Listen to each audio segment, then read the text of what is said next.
vamos agora, antes de começarmos a temática de hoje, que nós vamos meditar hoje sobre o tema Igreja, o Departamento Pessoal de Deus na Missão.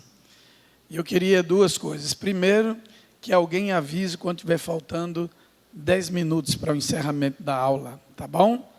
Aí alguém aí, o pastor, alguém dê um sinalzinho para mim aí, tá certo? A gente não passa da hora na escola dominical ou quando é de manhã. Tem que estar conectado e o professor tem que se virar, tá bom? E outra coisa é que nós vamos passar um pequeno vídeo de 1 minuto e meio que fala um pouquinho sobre o mês de agosto na Igreja Presbiteriana de Pinheiros. Mês de agosto é mês de missões, principalmente na Igreja Presbiteriana do Brasil. Isso não quer dizer que é em agosto que a gente faz missões. Em agosto, nós intensificamos, dedicamos todo um mês para comemorar o nosso aniversário da chegada do primeiro missionário presbiteriano, que aconteceu no dia 12 de agosto de 1859, um jovem pastor, 26 anos, menos de 26 anos de idade, com 2 formações, além de teologia, também formado em direito, tinha tudo para ter uma carreira brilhante em um país que estava em franco crescimento. Diversas igrejas estiveram desejosas de ter aquele jovem pastor, mas ele se apaixonou por nós. Fazer o quê? Né? Ele se apaixonou pelo Brasil, sem nenhum cartão postal do Brasil, sem conhecer as praias deliciosas do Nordeste, a nossa culinária, o nosso clima tropical, as belezas das águas que cercam o nosso país. Nada disso, apenas um chamado no seu coração batia para vir para o nosso Brasil.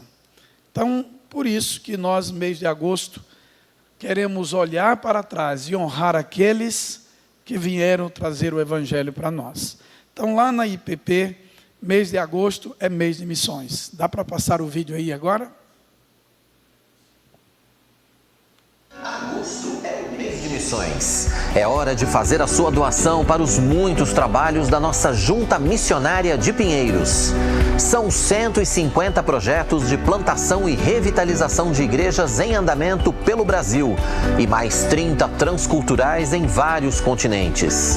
Mais de 10 construções de templos sendo realizadas, além do projeto 105 Brasil, que está organizando 100 novas igrejas em 5 anos. Na área social, já são mais de 300 poços artesianos perfurados no Nordeste e em países da África. Milhares de cestas básicas arrecadadas e distribuídas para quem mais precisa. O projeto Resgate continua o trabalho no centro da capital paulista. E os avanços missionários seguem pelo interior de São Paulo e no Nordeste, levando o Evangelho. É hora de você fazer parte desses projetos. Ore, faça sua oferta voluntária, espontânea e generosa para promover a obra e a glória de Deus. Igreja Presbiteriana de Pinheiros, a sua grande igreja missionária. 1 minuto. Então, irmãos, por que é tão importante a gente ver o que Deus está fazendo através de igrejas locais em vários lugares do mundo, principalmente no Brasil? Muitas igrejas brasileiras locais estão fazendo uma tremenda diferença na evangelização e no movimento missionário mundial. Entre as igrejas reformadas do mundo, a grande esperança de resposta à plantação e revitalização de igrejas está na igreja brasileira, principalmente a Igreja Presbiteriana do Brasil. A igreja morreu na Europa. O berço do cristianismo, do presbiterianismo, foi do berço da maternidade ao cemitério. Hoje, a Europa clama por missionários brasileiros, pela igreja brasileira. Há uma carência muito grande. Há lugares que precisamos plantar e lugares que precisamos reimplantar. Não é revitalizar, irmãos, é reimplantar o Evangelho. O secularismo acabou e fechou diversas igrejas. Na Europa é comum você ver igrejas históricas como igreja escocesa, igrejas batistas, presbiterianas, fechadas, vendidas. E isso é um alerta para a igreja brasileira. Porque o mesmo mal que atacou e que tem atacado lá, já encontra-se no nosso país. Há muitos anos atrás, ou 20 anos atrás, 25, eu não ouvia falar na palavra revitalização de igrejas. Nos últimos 10 anos, nós estamos falando muito sobre revitalizar a igreja. Então, é um alerta para toda a igreja do Senhor, olhar para a história dos nossos missionários que chegaram e fizeram o trabalho dele e passaram para nós o bastão da continuidade. Não adianta olhar para trás e dizer, Senhor, te louvo pela vida dos missionários, mas o Senhor está dizendo sim, e nós agora igreja, e vocês agora igreja, alguém um dia vai louvar vocês, vai louvar a história que vocês empreenderam em prol do Evangelho, do lugar onde vocês estão. Então, é algo muito, muito sério para a gente refletir. E uma conferência missionária é o lugar ideal para a gente refletir sobre o nosso papel na obra missionária. Eu queria que projetasse aí para a gente começar. E igreja. Igreja é uma assembleia de quê? De crentes. Eu costumo dizer que um dos nomes de igrejas mais difíceis que nós temos para falar é presbiteriano. Não é difícil, é difícil. Eu ando esse Brasil todo, passei 30 anos na JMN e às vezes nas viagens você tem que pegar nota fiscal, você tem que pegar isso no posto de gasolina e às vezes eu chegava e dizia, o nome de quem? Igreja Presbiteriana. Presbo o quê? Em muitos lugares que não tinha, aí eu aprendi a andar com a camiseta com o nome Igreja Presbiteriana, colocava o adesivo Igreja Presbiteriana do Brasil no carro, para ensinar as pessoas a conhecer e chamar o nome. Porque quando fala Igreja Batista, você já se lembra de batismo, ou de João Batista, alguma coisa assim. Quando você fala em Assembleia de Deus, você já está falando que é um grupo reunido, um povo de Deus. Mas o nome mais bonito de igreja, vocês não vão acreditar, mas o nome mais bonito de igreja é Igreja Universal do Reino de Deus. É o nome mais bonito de igreja. Pense no marketing. Pense na ideia. Igreja universal, que quer dizer católico, que quer dizer para todos, mas é do reino de Deus. Olha aqui, eu não estou falando do conteúdo não, tá? Porque alguém pode fazer um corte aí e dizer depois, pastor Mariano está elogiando a Igreja Universal do Reino de Deus. Eu estou falando do nome. É um nome. E a chamada é melhor ainda. Pare de sofrer. Irmão, olha que coisa perfeita. Primeiro é a Igreja Universal do Reino de Deus. E o convite é, pare de sofrer. Quem é que não quer parar de sofrer? Então veja que muitas vezes nós temos que trabalhar um pouco mais. Porque nós falamos, olha, venha para a nossa igreja. Qual é a sua igreja? Igreja Presbiteriana do Brasil. Às vezes não é tão fácil, principalmente em regiões que não têm igrejas históricas para dar nome, né? Então a gente fica aqui em Frutal, não acontece isso. A igreja aqui é antiga, tem várias obras na cidade, várias igrejas. Então falou presbiteriano, qualquer bombeiro de posto de gasolina vai dizer onde fica. Vai perguntar, qual é que o senhor quer ir? Mas é difícil em outros lugares. Mas igreja, tirando qualquer outro nome, é o departamento pessoal de Deus na missão. Então, nós somos o departamento pessoal. Nós somos. Por quê? Porque Deus usa pessoas. Deus usa pessoas para realizar a obra missionária. Então, você precisa se sentir alguém que é usado por Deus. Usado por Deus. E ele continua fazendo isso. E eu quero caminhar com vocês com um personagem muito conhecido. Um homem que Deus chama de uma situação para levá-lo para reedificar uma cidade. Neemias. Eu não sei quantos já leram e estudaram o livro de Neemias. Irmãos, é maravilhoso. É pequenininho o livro. Estudar como Deus usou Neemias e através dele realizou uma grande obra de restauração, trazendo de volta a alegria de um povo, despertando, tirando esse povo do lugar caótico que estava, da situação desesperançosa que estava, renovando, mexendo com reinos. Um homem que estava com a vida ganha. Porque tem gente que acha que Deus só chama preguiçoso. Tem gente que acha que Deus só chama preguiçoso? Ou gente que não tem nada para fazer? Irmãos, às vezes tem alguém que chega assim, pastor, eu acho que meu menino tem um chamado missionário, ou pastoral. Por quê? Não, porque ele já tentou ser engenheiro, não deu certo, tentou ser advogado, não deu certo, tentou ser mecânico, não deu certo. Eu acho que ele tem um chamado pastoral, para servir a igreja. Aqui não acontece isso não, meu irmão. Por aí onde eu ando acontece. Aí esse menino aí tem um chamado para o ministério, essa menina aí tem um chamado para o ministério. Irmão, o ministério é o melhor do melhor. É o melhor do melhor. O ministério não é para alguém perdido, é para alguém achado. Seminário, institutos bíblicos, não é para mandar gente que está querendo se achar. Eu estou querendo me achar na minha vida. Não, meu irmão, esses são lugares para quem já se achou.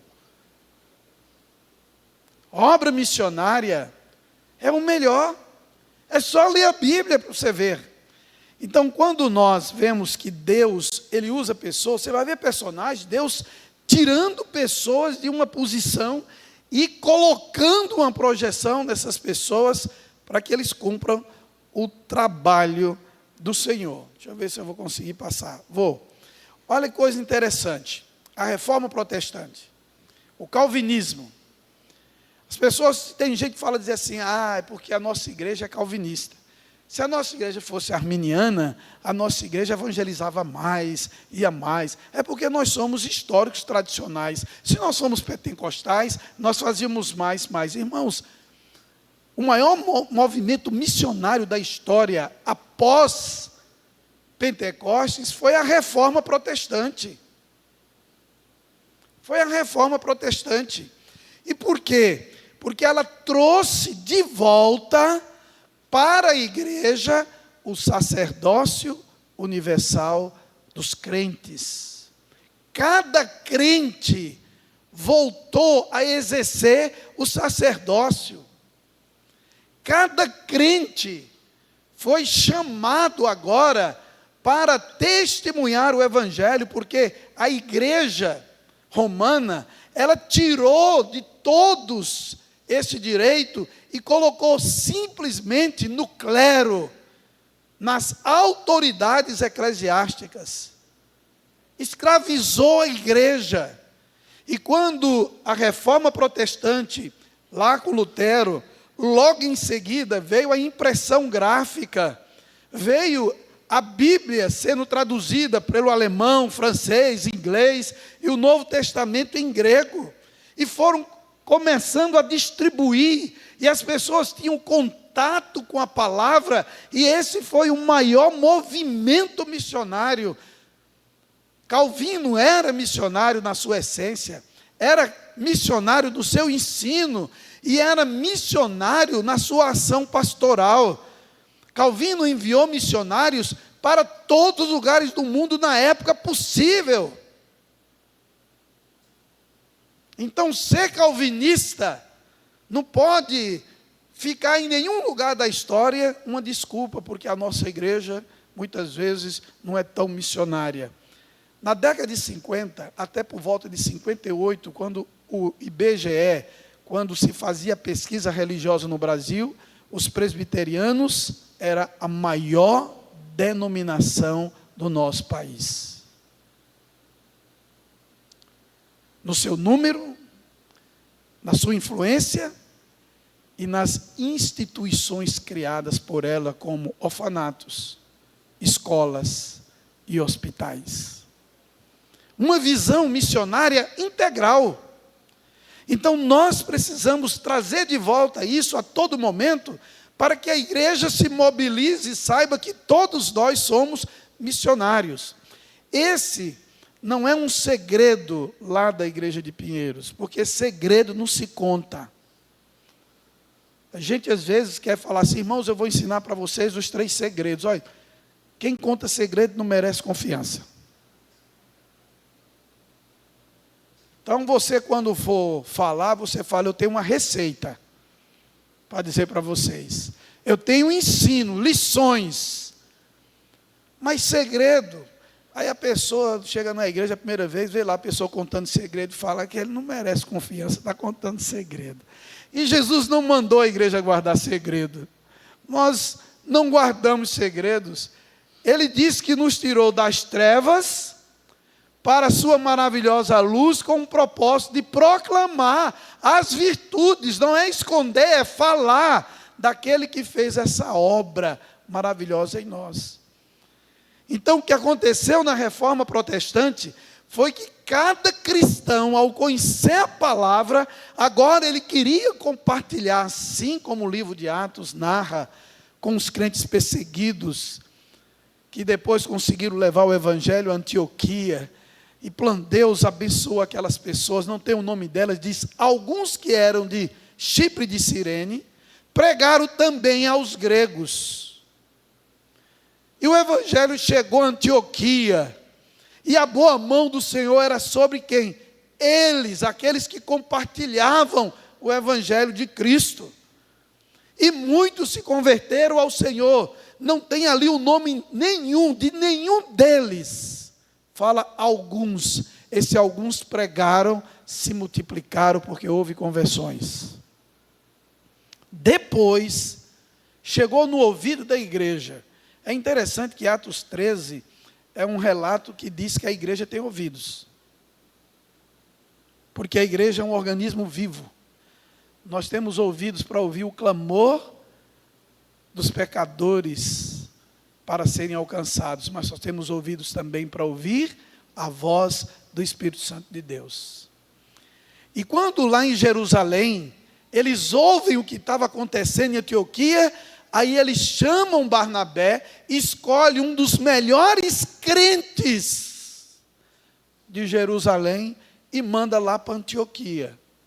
Está lá no capítulo 11, tudo isso que eu estou falando de Atos.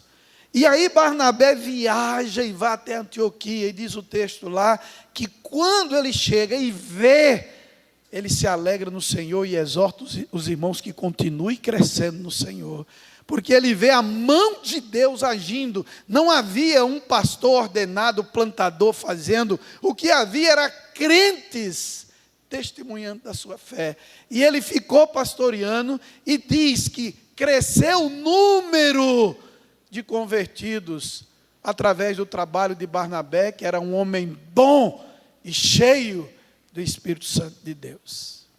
Depois a igreja cresce tanto que Barnabé olha e fala assim: agora eu tenho que procurar outra pessoa. Lembrou de Paulo, o teólogo, o estudado, o aprofundado, a quem ele tinha sido mentor, a quem ele tinha sido amigo e irmão. E ele vai em busca de Saulo e traz Saulo para Antioquia. Lá no versículo 25 e 26, diz que ele, encontrando Saulo, levou para Antioquia. E eles discipularam numerosa multidão. E foi em Antioquia, veja que lindo. E foi em Antioquia que os discípulos, os convertidos, a igreja, foi chamada a primeira vez de cristão. A identidade da igreja é Cristo. E ela é compartilhada em quem? Em nós. E por que isso, irmãos? Nós vamos aprender com Neemias que Deus usa pessoas que se importam com pessoas. Deus usa pessoas, vou tentar passar aqui, que às vezes passa, às vezes não. Deus usa pessoas que se importam com pessoas. Você sabe que hoje nós estamos suspirando por coisas. Nós estamos suspirando por coisas. Mas a Bíblia diz que a gente deve suspirar por pessoas. A gente perde o sono por coisas, quando a gente devia perder o sono por pessoas. Nós estamos ficando tão consumistas. O povo de Deus, o movimento gospel, como é chamado nas pesquisas, é um povo super consumidor. Nós consumimos de forma impulsiva. Coisas,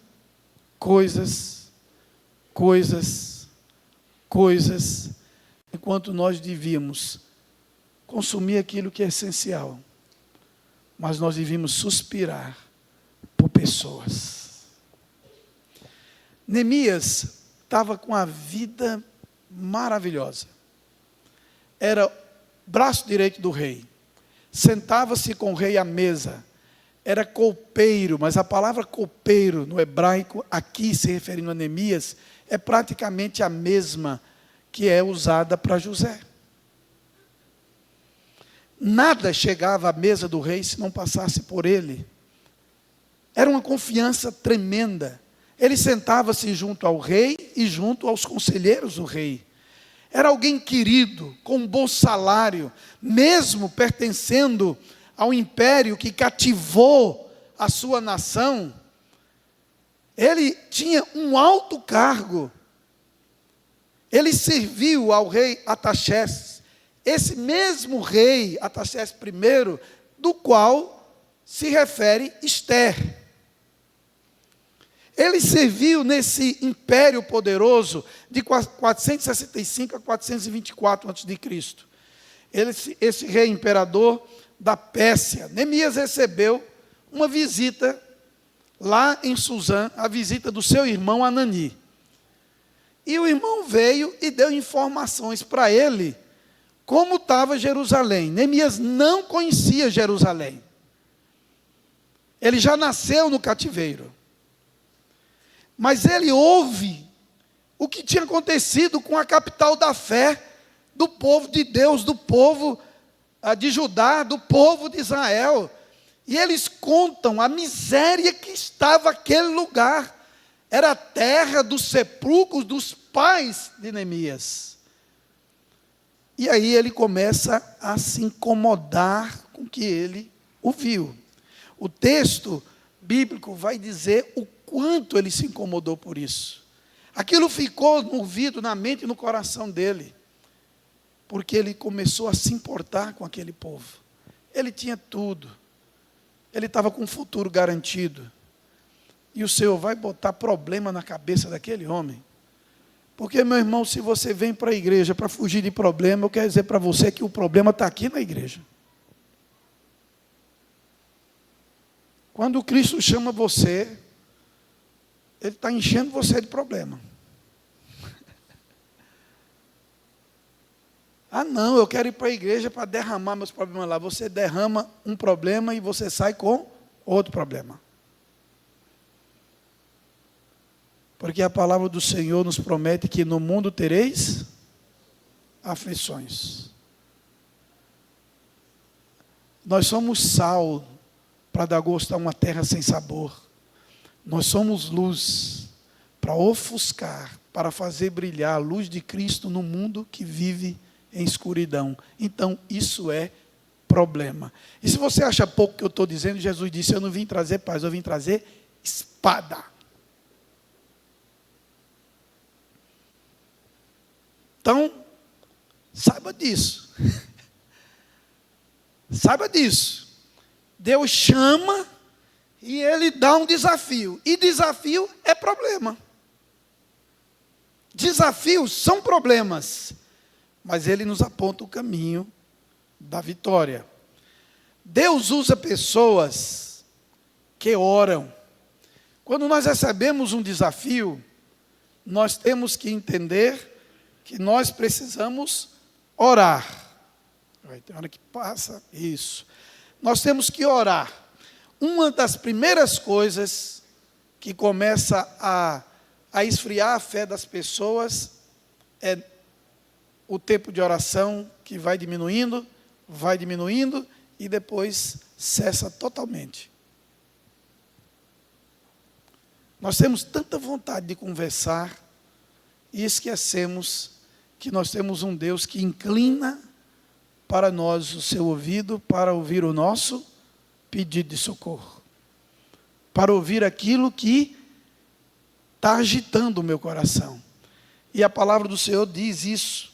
Deus escolhe pessoas para salvação, frutificação e para uma vida de oração.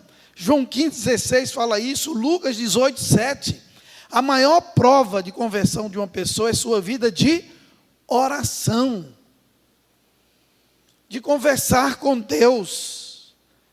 De antes de tomar uma decisão, conversar com aquele que realmente se importa com você. Aquele a quem você entende que se você tem dons, talentos, saúde, capacidade de realizar, é Ele que dá. E quando Neemias ouve tudo isso, olha o que a palavra do Senhor fala a respeito disso. O texto de Neemias, capítulo 1, verso 4. Se quiser ler na sua Bíblia, porque acho que talvez aqui não dê para ler. Mas vamos lá juntos. Diz assim o texto, se puder ler comigo. O que disse Neemias. Diz assim, Neemias diz, vamos ler juntos? Tendo eu ouvido essas palavras, assentei-me e chorei, lamentei por alguns dias e estive jejuando e orando perante o Deus dos céus. Deus colocou o problema na cabeça de Neemias. Ele estava fazendo o trabalho dele, um homem crente, realizando o trabalho, um bom funcionário, bem de vida. O Senhor colocou isso. E ele ouviu, e depois que ele ouviu tudo aquilo, ele chorou. Por que ele chorou? Porque ele se importou com aquele cenário, de uma forma muito especial. Os seus ouvidos ecoou essa voz diretamente no seu coração. Então, antes dele perguntar para a esposa, antes dele perguntar para os amigos, antes dele perguntar para as autoridades, ele ora, ele jejua perante o Deus dos céus. E ele abre o coração para Deus, ele lamenta aquela situação. E ele pergunta para Deus, o que é tudo isso? Por que eu estou incomodada? Às vezes é assim que os candidatos a missões chegam na igreja, chegam no pastor. Alguma coisa começa incomodando, e aí ele vai procurar, ele fala com Deus, depois ele vai procurar o pastor, ele vai procurar os presbíteros. E às vezes a igreja nem entende isso. Eu já tive uma mãe, que eu e outros pastores, talvez o pastor também possa ter a mesma experiência, que foi pedir para me falar com o filho, para tirar da cabeça do filho de ser missionário. A mãe falar para o pastor convencer o filho a esquecer esse negócio, porque ele passou em medicina. Pastor, nós lutamos demais. Nós lutamos demais para esse menino chegar onde chegou. Boas escolas. Agora, ele foi aí para um lugar, para um congresso, ele foi aí. Agora ele não fala em outra coisa. E agora se tranca no quarto. E está lendo a Bíblia, e de vez em quando vejo ele chorando. E agora, ele disse que falou para mim que vai falar com o pastor, com um conselho, porque ele quer ser missionário. E a mãe vem perguntar para o pastor dizer isso, uma coisa dessa. Eu digo, minha irmã, vocês fizeram tudo certinho. Você está reclamando de quê? Vocês prepararam o filho de vocês para o melhor. E Deus está confirmando o melhor para a vida do seu filho. Mas ele vai viver de quê? Eu olhei para essa irmã e estou dizendo, eu não estou vivo. Eu não sou pastor a vida inteira, não tive outro emprego, não tive outro trabalho, eu não estou vivo, não casei, não criei filho. Porque tem mãe que fica desesperada, vai para o campo, como é que o bichinho vai viver? Quem toma conta do bichinho é o Senhor. Está entendendo, meu irmão, minha irmã? Quem cuida dos nossos bichinhos é o Senhor. Não é você, não. Ele pode até usar você para isso, mas é o Senhor. E Deus usa pessoas que oram. Isso é uma lição para mim e para você nessa manhã. Não tome decisões precipitadas. Ore ao Senhor. Tranque a porta do seu quarto. Ore ao Senhor. Não é pecado pedir sinais ao Senhor. Nós temos que pedir, confirma, Senhor. Se o Senhor vai usar o meu pastor, o meu conselho, se o Senhor vai usar os meus pais, se o Senhor vai usar um amigo, alguém, se o Senhor vai usar a expressão direta da Bíblia, Senhor, eu quero seguir os passos que o Senhor tem. E Neemias procurou o Senhor, jejuou e orou perante o Deus dos céus. Por quê? Porque Deus usa pessoas que oram, mas também Deus usa pessoas que se dispõem a trabalhar. Porque tem muita gente que até ora, mas para os outros trabalhar. Você passa aí, meu querido, aí, deve ser eu que estou aqui meio... Tem muita gente que ora para os outros trabalhar. Levanta, Senhor, levanta gente aqui na igreja, Senhor, levanta. Mas ele fica grudado no banco, não levanta de jeito nenhum. Ele até faz uma interpretação do texto lá de Isaías. Eis-me aqui, Senhor, envia ele ali. Irmãos, todos nós temos que ser um povo que se importa com pessoas. Porque é muito fácil criticar. Eu conto uma história que eu vivi lá no Ceará, na cidade de Canidé de São Francisco, visitando os campos. Eu levei um pastor, uma esposa e um presbítero, que vieram conhecer um campo que a igreja ajudava o missionário. E aí eu vim, de carro, estava pelo Nordeste visitando, aí passei em Fortaleza, peguei no aeroporto, e já seguimos para a cidade de Canidé de São Francisco. É um dos lugares da maior romaria do Nordeste. Só perde para Juazeiro. E a gente estava indo, e era a época de romaria. E aqueles pau de araras, cheio de gente, amontoado, caminhando, naqueles caminhões, e a gente seguindo. E aí a gente via um caminhão, e aí o pessoal falava, que absurdo, né, pastor? Que cegueira, né, pastor? E eu aqui, meu irmão, é isso mesmo, é difícil. E aí passava outro caminhão, está vendo, pastor? Se fosse a gente que tivesse aqui numa igreja, para um acampamento e passasse aqui, a polícia ia parar, a polícia ia multar. Agora está aí, sem cinto, esse povo todo aí, em cima de um caminhão, e vai falando. E eu aqui, dirigindo a Poçante 1.6 da minha Belina 86, estava lá, só respirando. Aí depois de uma quarta, aí o caminhão que estava na frente entrou no posto de gasolina, eu entrei também. Entrei entrando com a Belina assim, só assim, Belina Del Rey, aí pá! Entrei, que foi, pastor? Vou abastecer. Eu digo, não, nós vamos evangelizar. Nós vamos evangelizar ali. O que, pastor? Eu digo, vamos lá falar da palavra de Deus para esse caminhão aí, para esse povo aí. Porque, irmãos, muitas vezes é isso que nós fazemos. Aí, eles estavam abastecendo o caminhão, aquele povo todinho lá. Eu cheguei, dei bom dia, em nordestino é bom para dar bom dia, todo mundo responde. Bom dia, e aí, como é que está a viagem? Dura, está aqui, tal. Tão feliz? Tão feliz. Mas eu queria, se vocês permitirem, orar por vocês para pedir que vocês cheguem em segurança nessas estradas tão perigosas. Vocês permitem? Uma senhora olhou e disse, sim, pode orar. Aí eu falei, mas nós vamos orar cantando. Pode? Ah, pode.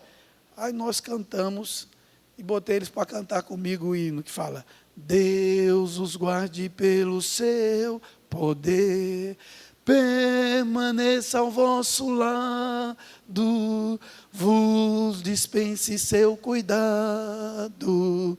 Deus vos guarde pelo seu poder, pelo seu poder. Vocês cantam melhor do que eu. Todos com Jesus.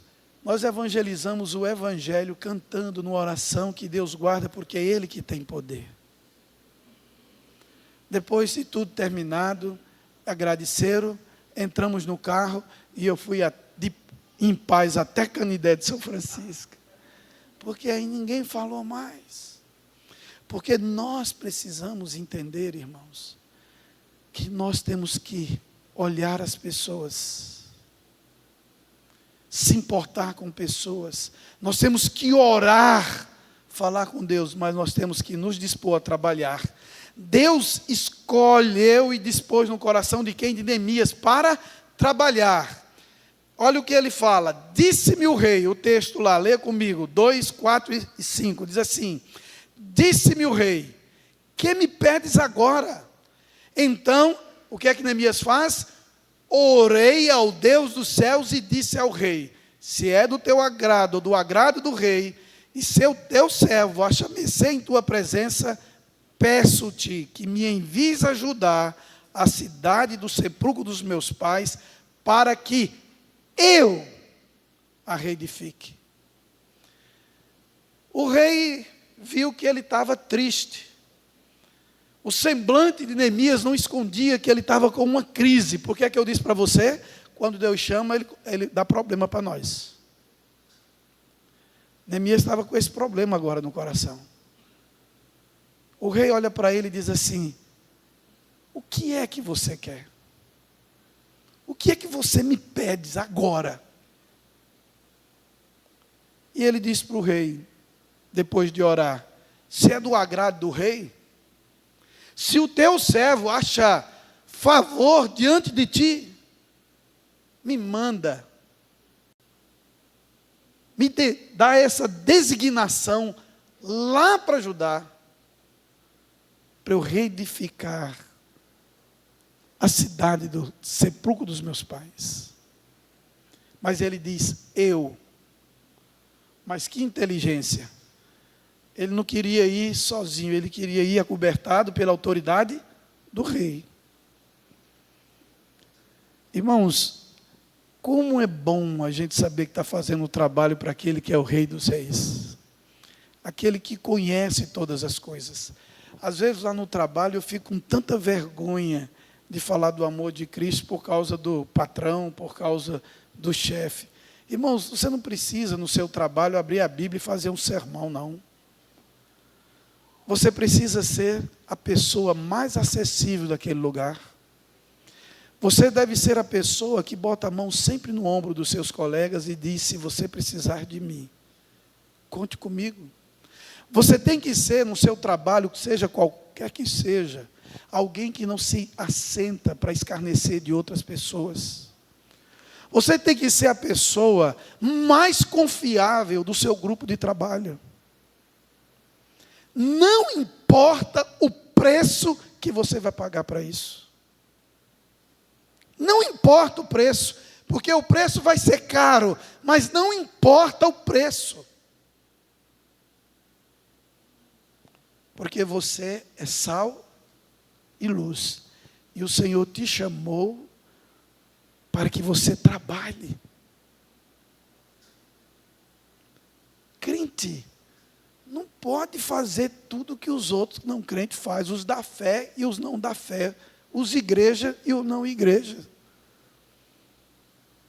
Às vezes a gente quer ser agradável, não, porque Paulo disse que ele foi agradável a todos. Irmãos, faça a aplicação correta do texto. Daniel, o rei designou a comida dele. Ele vai para o copeiro, ele vai para o responsável e diz: olha, você quer fazer um teste? Se você quer fazer um teste, em vez de eu comer essas coisas, bota verdura.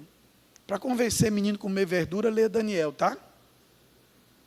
Legumes, Daniel, tem menino que não gosta não. Leia lá o texto, diz que é bíblico, é uma ordem do Senhor. Dá isso para a gente. Depois de uma semana, 15 dias, um mês, olha para nós. Se nós não tivermos mais robustos, com a pele melhor, com a melhor aparência do que os que comem das iguarias, aí a gente se rende, faz. E o copeiro aceitou. O cozinheiro-chefe aceitou. Mas por que ela aceitou? O texto diz: a misericórdia do Senhor agiu em favor deles. Então, querido, no seu trabalho, a misericórdia do Senhor está sobre você. Na sua sala de aula, no seu grupo de costura, na repartição pública que você trabalha, na sua empresa, saiba que aquele é seu campo missionário. É seu campo missionário. Deus usa pessoas que se dispõem a trabalhar. Você passa aí, meu irmão, agora o próximo. Deus usa pessoas que têm algo no coração para realizar. Quando chega no coração, tudo está mais fácil para resolver. Quando passa aqui e desce para cá, aí tudo. Aí a gente quer fazer tudo. Aí a gente enfrenta as dificuldades. O amor é lindo, irmãos. Olha, lembra do namoro, lembra da paixão. Nada é difícil.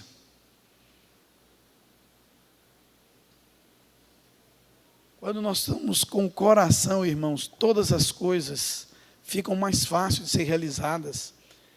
Neemias, enfim, chega a Jerusalém e ele diz, capítulo 2, verso 12 do livro de Neemias. Se der para ler, leia comigo. Então à noite me levantei e uns poucos homens comigo. Não declarei a ninguém o que meu Deus me pusera no coração para eu fazer em Jerusalém. Não havia comigo animal algum, senão o que eu montava. Ele tinha tanta certeza que ele chegou naquele lugar para realizar uma obra, mas que foi Deus que colocou no coração dele, e não foi para outro fazer, foi para ele realizar.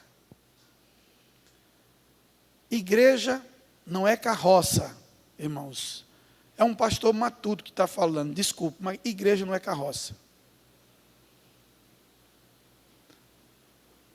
Que às vezes a liderança é o burro para puxar e os outros estão tudo em cima da carroça, levando a vida. Lá em cima. A igreja não é carroça não, meu irmão. Esquece disso. Ah, pastor, mas eu não quero ser o burro para puxar a carroça não, meu irmão, mas é mesmo. Lembre-se lá de Sansão. O que Sansão fez, abençoado por Deus, com a queixada de um jumento, o que é que ele pode fazer com um jumento inteiro?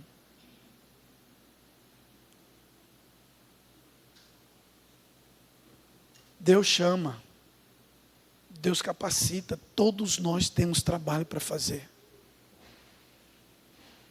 Todos nós temos que ter a igreja no coração, irmãos. Se a igreja está no coração, eu não chego atrasado, não. Chego nada. Se a igreja está no coração, eu não fico marcando compromisso em compromisso, em domingo, em trabalhos especiais, quando a igreja está reunida.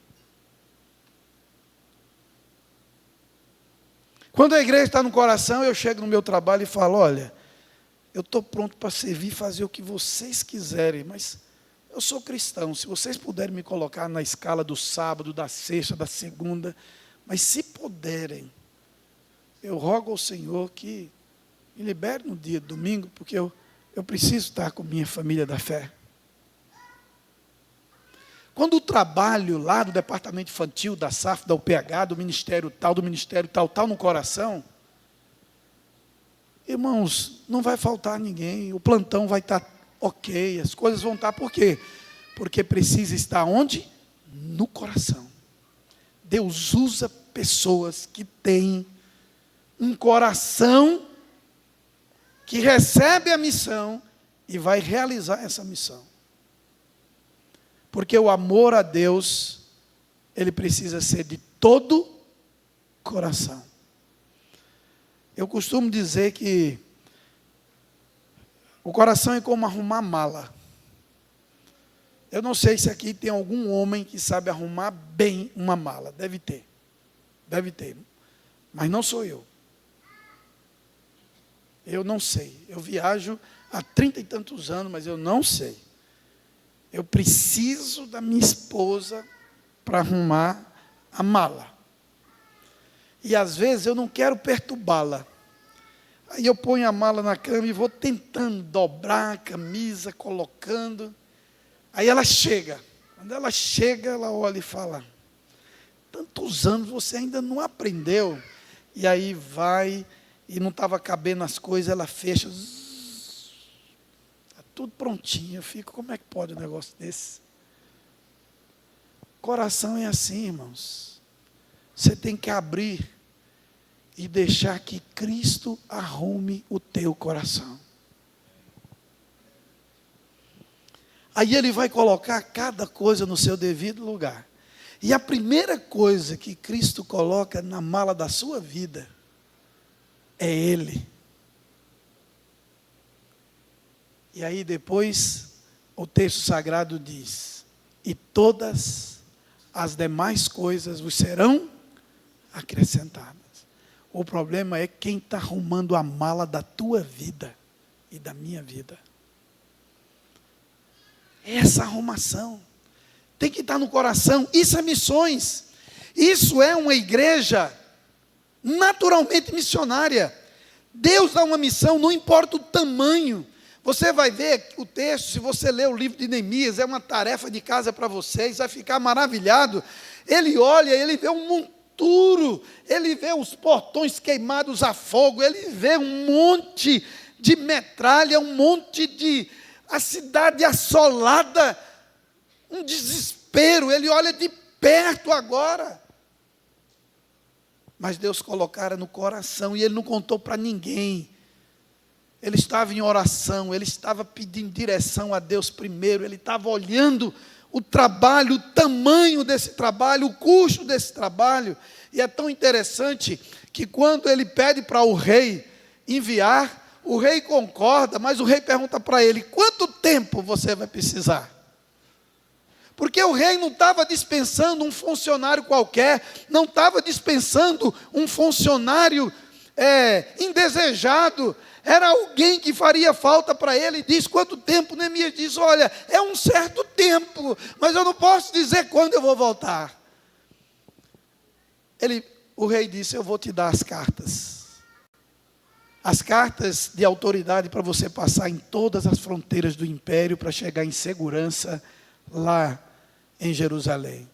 Mas o rei, Neemias pediu mais. Ele pediu para que mandasse uma carta para o chefe da floresta, para que ele pudesse levar madeiras de lei de qualidade, porque ele sabia que precisaria, era um homem inteligente. O rei dá a carta, mas o rei ainda dá mais.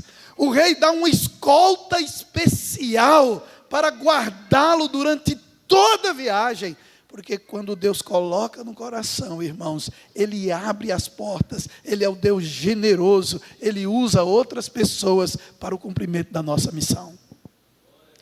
É algo maravilhoso, é algo tremendo, que nós precisamos guardar. Pode passar aí, meu querido. Deus usa pessoas que se dispõem. Eita, agora a tecnologia aqui é... Obrigado, viu, Davi? Passou aí já, né? Deus usa pessoas dispostas a pagar o preço. Acho que aqui passou demais. Isso. a pagar um preço para mudar uma realidade. Tudo tem preço, meu irmão. As pessoas chegam assim, você precisa aceitar Jesus, que é de graça. Esse é o evangelho que a gente foi mandado pregar? Foi de graça? Tem um cântico muito bonito, né? Eu sei que foi pago um alto, então não é de graça, irmãos. O que acontece é que foi pela graça e não de graça. Foi um fiador que pagou uma dívida que eu fiz, que eu contraí e que eu não podia pagar. É diferente esse evangelho. Existe um preço para pagar. Como eu falei para vocês, problemas e mais problemas. Se alguém vem para a igreja para fugir de problema, você vem para a igreja para resolver problemas, mas outros problemas seguirão vindo. Toda visão de Deus está conectada com uma realidade. Neemias diz ao povo, vamos ler juntos o que ele diz no verso 17, capítulo 2, chamando o povo agora para trabalhar com ele, para mudar aquela realidade. O que é que ele diz lá? Leamos. Estais vendo a miséria em que estamos, Jerusalém assolada, as suas portas queimadas. Vinde, pois, e reedifiquemos os muros de Jerusalém e deixemos de ser opróbrio. Vamos sair dessa situação, vamos mudar essa situação. Mas Neemias se coloca agora como um deles. Ele diz, vocês estão vendo? Mas ele convida e se coloca e diz, vinde, pois, e reedifiquemos. O Senhor me deu a tarefa, mas esse benefício é para todos vocês. O povo ficou, como que a gente vai fazer isso? Você sabe o que significa uma cidade com portas queimadas? Significa desprotegida. Todo saqueador, toda gangue, todo grupo de ladrões e assassinos pode invadir a cidade a qualquer momento, porque ela não tem mais as portas de segurança. E Jerusalém era uma cidade fortificada. Em todo lugar na Bíblia que você ouvir a expressão cidade fortificada, significa uma cidade que é murada e que tem portões de entrada para controlar a entrada e saída. Ela estava desprotegida. E o povo disse isso. Mas Neemias não parou. Como nós vamos fazer isso? É muita coisa. Aí Neemias, usado por Deus, diz, olha, faz o seguinte, quem morar de frente para o muro, olha que coisa linda. Quem morar de frente para o muro, vai levantar o muro de frente da sua casa. Então deixe de se preocupar com o muro do outro, do tamanho do outro, do tamanho da obra. Você vai se concentrar onde? Na frente da sua casa. Cada um vai trabalhar e vai consertar o muro de frente da sua casa. Aí o povo disse assim, já dá para começar. Porque, irmãos, Deus usa pessoas que se dispõem a trabalhar. Mas Deus usa pessoas também que sabem que vai pagar um preço. Tem um preço para ser cristão, meu irmão. Tem um preço para você que é professor de uma sala de universidade, faculdade, do ensino médio, do ensino infantil. Tem um preço para você ser um professor cristão onde você está. Tem um preço para você ser um comerciante. Tem um preço para você ser um vendedor. Tem um preço para você ser um médico, você ser um advogado, um engenheiro. Tem um preço para você ser um pai, um marido, uma esposa. Tem um preço. Tem um preço que nós pagamos. Tem gente que não... Tem gente que quer ir na igreja só sacar. Por isso que essas igrejas aí, da teologia da prosperidade, fica assim. É gente querendo sacar lá, achando que tem direito. Eu quero resolver um problema, eu dou tanto, me dá o problema resolvido. Eu estou com uma doença, vou lá, e daí o problema está resolvido. Só vai sacar. Meu irmão, a igreja é chamada para depositar.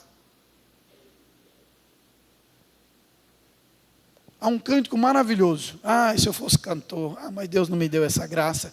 Não é que diz, a começar em mim, quebra corações. Irmão, o meu preço começa quando eu coloco minha vida nas mãos daquele que me libertou. Eu já começo a pagar um preço ali.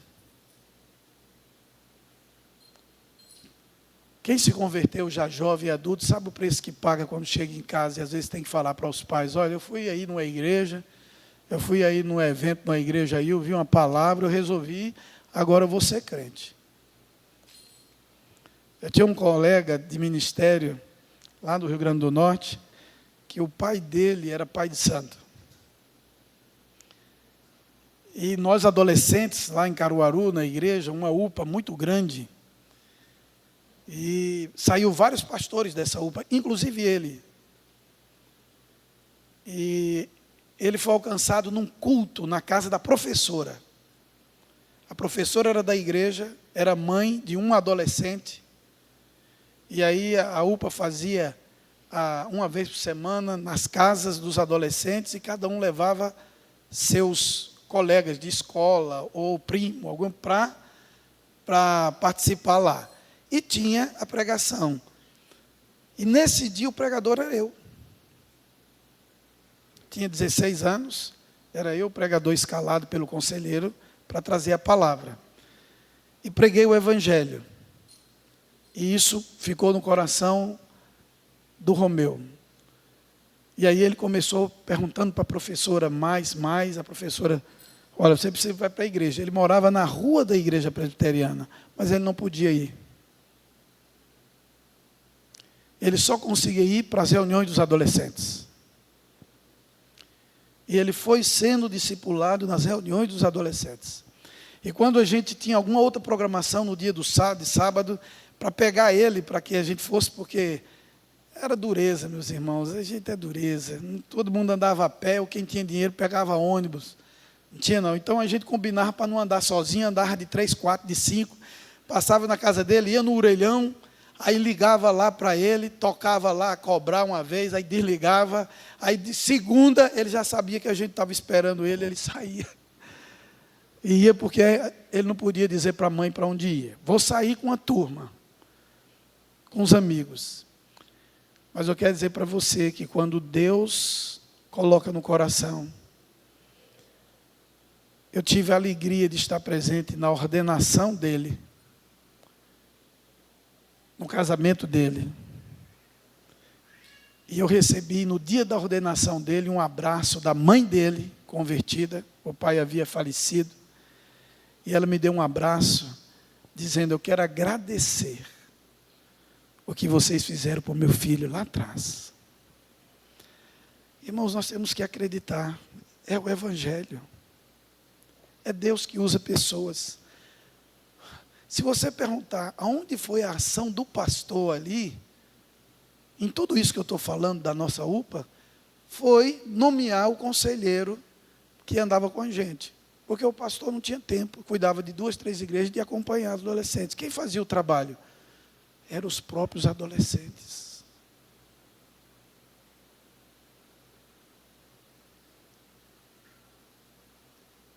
Nós temos que entender isso.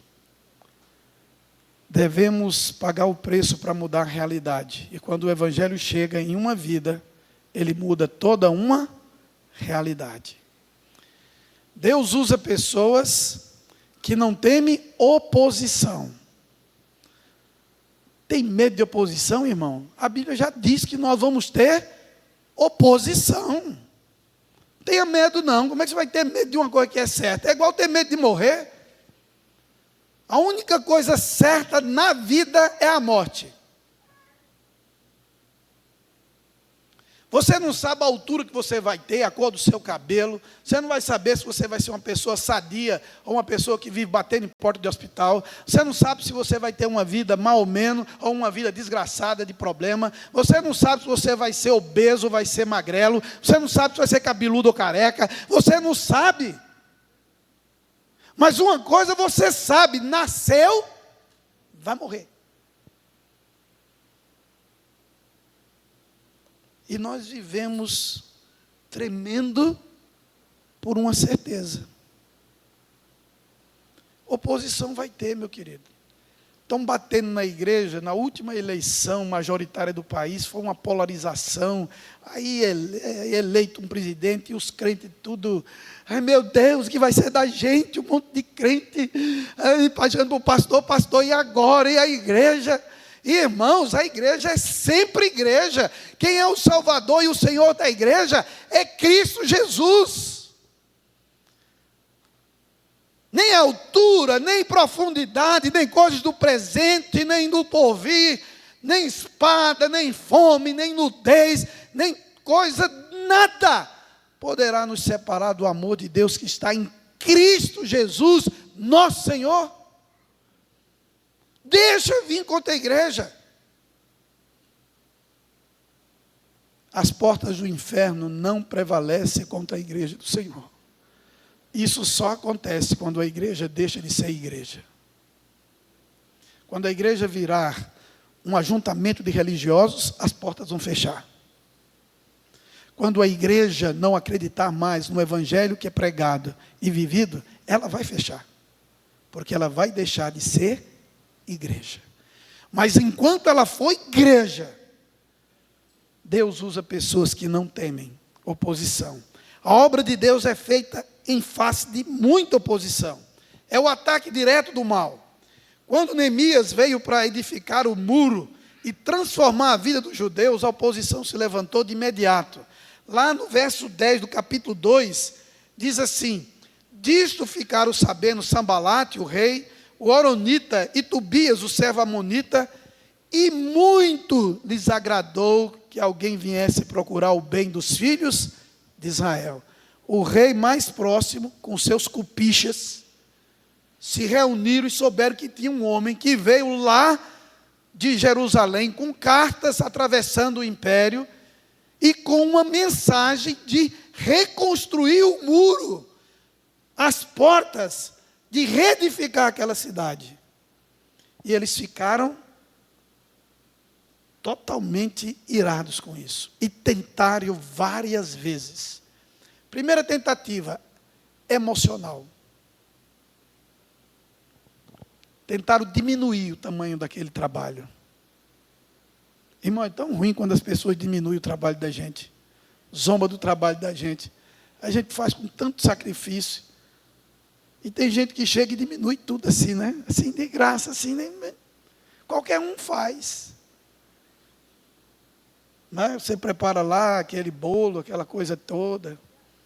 Você faz tudo. Ah, esse aqui é bom, viu? Mas eu comi lá na casa da Dona Maria, é melhor. Poxa, meu Deus do céu. Ou o marido chega e fala assim: não, amor, esse bolo está bom, mas o de mamãe, misericórdia. Coma calado, homem, pelo Deus de Deus, aprenda. Coma calado, goste, não faça comparação. A palavra de Deus ensina que não importa as oposições, elas não são contra você. Elas são contra Deus. Sabe o que foi que eles mandaram avisar para o povo ficar sabendo?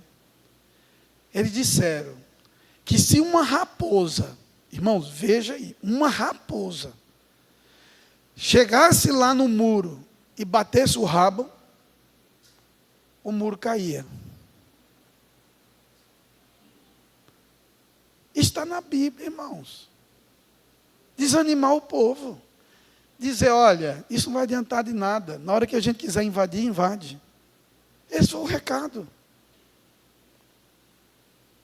Aí veio as ameaças. Aí o povo chegou para Neemias. E agora?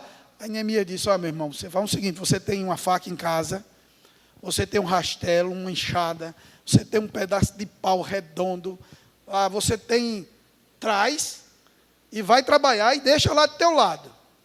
É trabalhando e olhando. Se vir alguém, pega e cai no pau. Cai dentro. É mais ou menos assim. Mas por que, irmãos? A obra não pode parar. E o muro começou a ser construído. Aí depois eles quiseram agora mexer na vaidade de Neemias. Mandaram 4 vezes chamar Neemias para uma conversa. Neemias disse, olha, eu estou fazendo uma grande obra, não posso parar, eu não posso descer para conversar com vocês, não. Todo mundo sabia que eles estavam intentando mal contra Neemias. E eles ficam tentando. Depois, eles mandam outra embaixada dizendo: olha, nós queremos apoiar você politicamente. Já estão dizendo por aí que você vai ser o novo rei em Jerusalém. Olha, gente do céu. Olha. Neemias disse: eu não vim aqui para ser rei, eu sou funcionário público, já tenho meu cargo, estou trabalhando aqui, preciso voltar. Irmãos, Deus usa pessoas que não temem a oposição. Jesus disse isso. Jesus disse isso de uma forma tão clara para nossas vidas. Eu quero caminhar para a conclusão, irmão, com algumas reflexões. O nosso príncipe Hernandes é um príncipe, é um gentleman esse homem, é uma maravilha de pessoa. Deus tem usado muito. Mas ele traz aqui algumas verdades para nós. O poder da palavra de Deus frequentemente destaca a importância que a palavra tem na missão. Ele afirma: a palavra de Deus é a espada do Espírito Santo na batalha espiritual. Quando compartilhamos a palavra com amor e autoridade, o Espírito usa poderosamente. Quando nós somos usados e usamos a palavra, o Espírito Santo age poderosamente e aquela batalha espiritual é vencida. O testemunho de vida, ou seja, cada crente testemunhando, enfatiza que nosso testemunho de vida é uma parte essencial da missão. Ele diz: as pessoas muitas vezes observam nossas vidas antes de ouvir as nossas palavras. Devemos viver de tal maneira que o nosso testemunho atrai o quê? Outros para Cristo. Veja que importante é a igreja. O pastor não é onisciente nem onipotente. Ele não pode estar em todo lugar, ele não é onipresente, ele não tem todas as respostas ao mesmo tempo. Aonde você está, você é igreja, é instrumento de Deus para testemunhar. A oração na missão destaca a importância da oração na missão, afirmando que a oração é a alavanca que move o coração de Deus e capacita a ação do Espírito Santo na conversão de almas. Ore, meu irmão, ore pelas cadeiras vazias, pelos bancos vazios, pelos parentes não convertidos, pelos vizinhos, pelos amigos lá do trabalho. Ah, pastor, tem uma pessoa lá, mas ela é muito difícil. Difícil para quê? Tu acha que tu é fácil? Pergunta para quem está perto de tu que tu é fácil. Mania de achar que difícil é os outros. Só Jesus mesmo que consegue alinhar esse negócio, meu irmão. Só o Espírito Santo. Por isso que a gente tem que ter os frutos do Espírito. Porque ele precisa ser trabalhado em nós. Você não compra os frutos do Espírito no supermercado, não. É palavra e oração, é luta diária. E isso vai fazer a gente testemunhar na faculdade, principalmente os nossos jovens, e até as nossas crianças que estão sendo atacadas diariamente. Um outro santo varão, como diz Jeremias Pereira, meu irmão, esse homem é uma das pessoas mais parecidas de Jesus que conheço, que é o Ronaldo Lindóio. Pense num homem crente. Pense num homem que pagou um preço para evangelizar os concombas lá na África, o preço que ele paga lá com os ribeirinhos, lá na Amazônia, o preço que ele paga, e você olha para ele está sempre com um semblante de anjo. Passou por doenças, enfermidades, malárias, não pode doar o sangue dele para ninguém. Passou pelo câncer agora, e sempre com o coração pacificado, de alguém que entende o seu chamado. Ele aqui fala sobre o chamado universal, que é lá que eu comecei na introdução. Ressalta que o chamado missionário não é apenas para alguns crentes excepcionais, mas é um chamado universal para todos os seguidores de Cristo. Ele costuma dizer: Deus não faz acepção de pessoas na sua missão. Cada um de nós é chamado a participar da expansão do reino de Deus.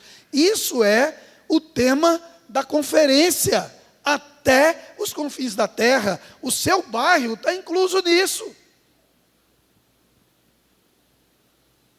Sua cidade, seu estado, está dentro dessa matemática.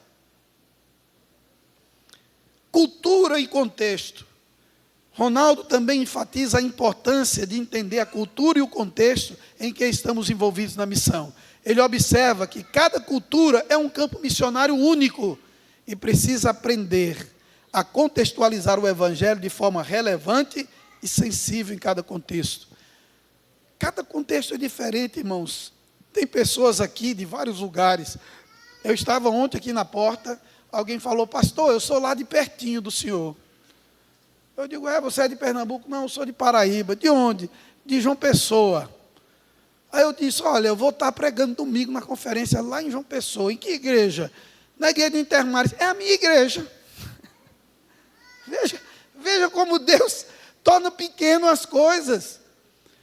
Ser alcançado lá, hoje está aqui, daqui você está lá em São Paulo, de São Paulo você está em Belo Horizonte, vai para o Rio Grande do Sul.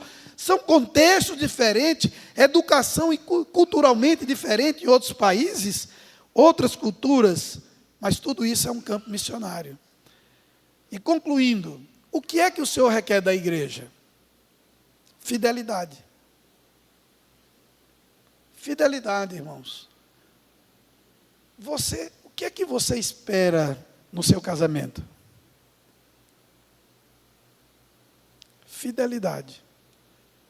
Ah, pastor, mas eu quero amor. Meu irmão, só vai ter amor verdadeiro se houver fidelidade. Fidelidade ao compromisso. Fidelidade ao pacto que foi feito. Ah, não, pastor, mas eu achei que fidelidade era só na questão sexual. Não, meu irmão. Fidelidade é tudo. Fidelidade é tudo. Lembre disso, você que está casado e você que quer casar. Fidelidade. E o nosso pacto com Deus, o que Ele requer de nós? Fidelidade. Fidelidade. Lá, Paulo escrevendo para uma igreja. Veja, Paulo não estava escrevendo para um encontro de pastores, não. Nem uma reunião com presbíteros. Ele está escrevendo para uma igreja, a sua primeira carta, que é uma carta confrontando a igreja de Coríntios pelos erros que ela estava passando. Não, acho que é aqui mesmo, né? Que ela estava passando. Já tinha passado, né? Então, o que é que diz o texto lá de 1 Coríntios? A fidelidade a Deus é a nossa primeira obrigação em tudo que somos chamados a fazer a serviço do Evangelho. E a chave para a fidelidade é o temor a Deus. Perdeu o temor, perdeu a vergonha. Você tem coragem de dizer isso comigo? Perdeu o temor, perdeu a vergonha. Tem muito pai que quer criar o filho com medo dele. Principalmente os mais antigos. Eu não conheci meu pai, porque ele faleceu faltando 4 meses para o meu nascimento. Mas a minha mãe achava que ela criaria os filhos com medo da cinta que ela tinha. E uma viúva que, 24 anos, com 5 filhos para criar, ela mostrava a cintinha de couro e falava: aqui está o pai de vocês.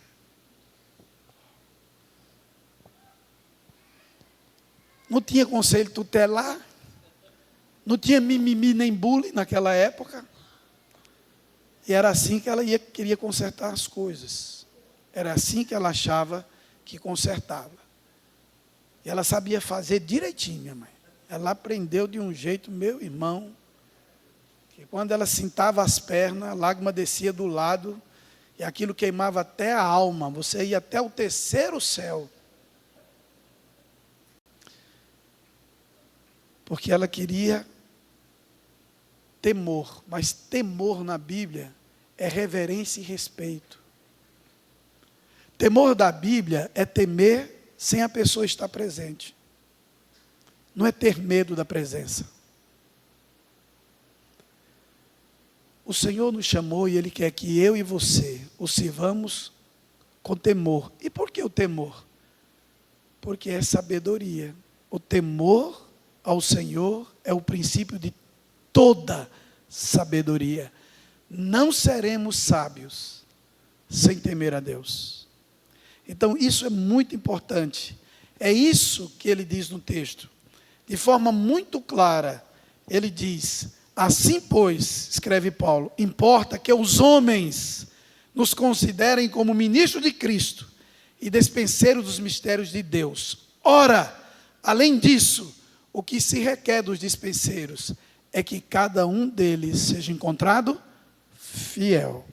A igreja é a grande dispensa de Deus. Você e eu temos esses mistérios para revelar às pessoas. Então lembre disso, que todos nós somos missionários e precisamos entender que Deus quer usar a igreja, porque a igreja é o departamento pessoal de Deus na missão. Quando disser, quem quer ser um missionário, não olhe para trás. Não olhe para o lado, não olhe para o outro e não olhe para frente. Olhe para dentro. Tá certo? Vamos ficar em pé? E eu vou recitar aqui uma poesia de um sertanejo para finalizar. Crente. Que ele diz assim com a sua visão missionária: de sandália ou de opercata, comendo poeira e chão, de jumento ou bicicleta ou em cima de um caminhão. O importante é chegar junto e fazer a pregação, porque quem prega o evangelho, seus pés, que formosos são. Sai da tua parentela, faz tua parte de cristão, prega Jesus Cristo ao mundo. Deus não faz acepção, porque os pés de quem prega o evangelho, quão formosos são. Que Deus nos abençoe, irmãos. Como essa oração de um sertanejo, que nos ensina isso. Não importa se você vai de bicicleta, de pé, de sandália ou de opercata ou em cima de um caminhão, mas o que importa é chegar bem juntinho e fazer a pregação. Porque os pés de quem prega o evangelho, quão formosos são. Vamos orar? Pai, obrigado. Obrigado pela tua igreja e pela diferença que a tua igreja faz nessa cidade e em tantos outros lugares, através dos missionários sustentados e apoiados, congregações, projetos sociais, movimentos, eventos, para que teu evangelho seja propagado cada vez mais. Obrigado pelos missionários do passado. Nós queremos honrá-los e honrar a memória de cada um deles. Mas eu suplico que o Senhor tenha misericórdia e derrame graça pelos missionários do presente, que passarão a missão para os missionários do futuro. No nome de Jesus, nós oramos agradecidos, agora e sempre. Amém.